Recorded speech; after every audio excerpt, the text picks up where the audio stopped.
ইনশাল্লাহ সবই বেঁচে থেকে যাবো, সেটা এখন কপালে আমার যা আছে তাই হবে। তবে ফেরত নিয়ে যাওয়ার কোনো আশা নিয়ে ঢাকায় আসেনি। এগুলো পালতে অনেক টাকা খরচ, সে তুলনায় আমাদের কোনো হলে ফলাফল আমরা পাই না। যেমন ওই গরুটা 1150 কেজি ওজন আছে, তো ওই গরুটা আছে হলে আপনার 900 কয়েক কেজি। বাজার যা হবে সেটা তো আমার কপালেই আছে, তকদিরেই। আমার নাম মোহাম্মদ আনারুল ইসলাম, বাড়ি গাইবান্ধা জেলা।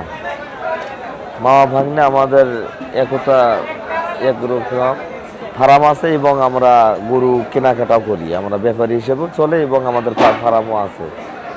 এখানে 3টে গরু আছে, ওই পাশেও 3টে আছে, 6টা গরু আমার ফার্মে। এগুলো পালতে অনেক টাকা খরচ, সে তুলনায় আমাদের কোনো হলে ফলাফল আমরা পাই না, শখে পালা।